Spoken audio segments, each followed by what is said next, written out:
ಜಿ5 ಇರುವಾಗ ನೀವು ನಿಮ್ಮ ನೆಚ್ಚಿನ ಶೋಗಳನ್ನ ಎಂದಿಗೂ ಮಿಸ್ ಮಾಡಿಕೊಳ್ಳುವುದಿಲ್ಲ. ಅದು ಸಂಪೂರ್ಣ ಉಚಿತವಾಗಿ.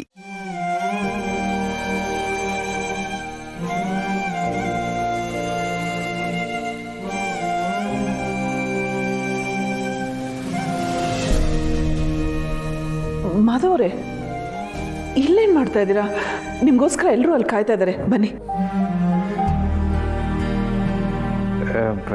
ನನಗೆ ದೊಡ್ಡ ದೊಡ್ಡ ಕಂಪನಿಗಳ ಜೊತೆ ವ್ಯವಹಾರ ಮಾಡುವಾಗಲೂ ಇಷ್ಟು ಭಯ ಆಗಿಲ್ಲ. ದೊಡ್ಡ ದೊಡ್ಡ ಪ್ರಾಜೆಕ್ಟ್ಗಳನ್ನು ಡೀಲ್ ಮಾಡುವಾಗಲೂ ನನಗೆ ಯಾವತ್ತೂ ಭಯ ಆಗಿಲ್ಲ. ಆದರೆ ಇವತ್ತು ನಮ್ಮ ಮಕ್ಕಳ ಜೊತೆ ಡ್ಯಾನ್ಸ್ ಮಾಡಬೇಕು ಅಂದಾಗ ತುಂಬ ಭಯ ಆಗ್ತಾಯಿದೆ ತುಳಸಿಯವರೇ. ಭಯನಾ? ಅದನ್ನು ಭಯ ಅಂತಲೂ ಹೇಳೋಕ್ಕಾಗಲ್ಲ, ಒಂಥರ ಮುಜುಗರನೋ ಹಿಂಜರಿಕೆನೋ ಗೊತ್ತಿಲ್ಲ. ಆದರೆ ಡ್ಯಾನ್ಸ್ ಮಾಡೋಷ್ಟು ಧೈರ್ಯ ಬರ್ತಾ ಇಲ್ಲ. ಹಾಂ, ಅದಕ್ಕೆ ಡ್ಯಾನ್ಸ್ ಮಾಡದೆ ಇಲ್ಲೇ ನಿಂತ್ಕೊಂಡ್ಬಿಡ್ತೀರಾ? ಅವರೆಲ್ಲರೂ ನಿಮಗೋಸ್ಕರ ಕಾಯ್ತಾ ಇದ್ದಾರೆ ಮಾಧವ್ ಅವರೇ. ಅಲ್ಲ, ನನ್ನ ಮಕ್ಕಳ ಜೊತೆ ಡ್ಯಾನ್ಸ್ ಪ್ರಾಕ್ಟೀಸ್ ಮಾಡಿದ್ದೇ ಒಂದು ದೊಡ್ಡ ವಿಷಯ.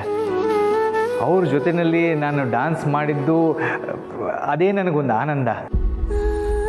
ಅವ್ರ ಭುಜದ ಮೇಲೆ ಕೈ ಹಾಕಿ ಅವರ ಕೈ ಹಿಡ್ಕೊಂಡು ಕುಣಿದಿದ್ದೇ ನನಗೆ ಸ್ವರ್ಗ. ಅದಷ್ಟೇ ಸಾಕು ಅನ್ನಿಸ್ತಾ ಇದೆ.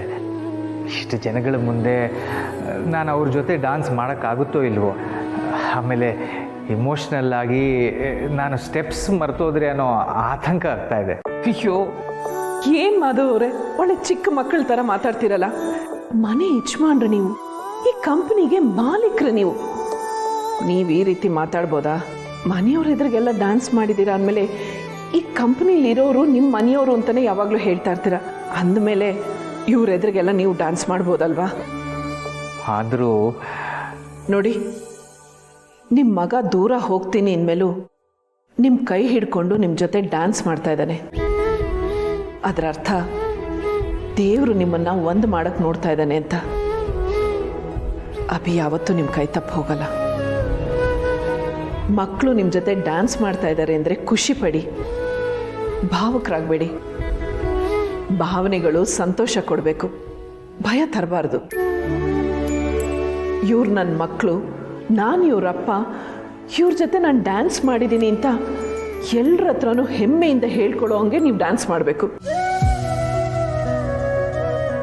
ಸರಿ ತುಳಸಿಯವರೇ, ನಿಮ್ಮ ಮಾತುಗಳು ಕೇಳ್ತಾ ನನಗೆ ಭಯ ಸ್ವಲ್ಪ ಕಮ್ಮಿ ಆಗ್ತಾ ಇದೆ. ನೀವು ಹೇಳೋದು ಸರಿ. ನನ್ನ ಮಕ್ಕಳ ಜೊತೆ ನಾನು ಡ್ಯಾನ್ಸ್ ಮಾಡೋದಕ್ಕೆ ಟೆನ್ಷನ್ ಯಾಕೆ? ಸರಿ, ನಾನು ಡ್ಯಾನ್ಸ್ ಮಾಡ್ತೀನಿ. ಸರಿ, ಬನ್ನಿ ಹಾಗಾದ್ರೆ.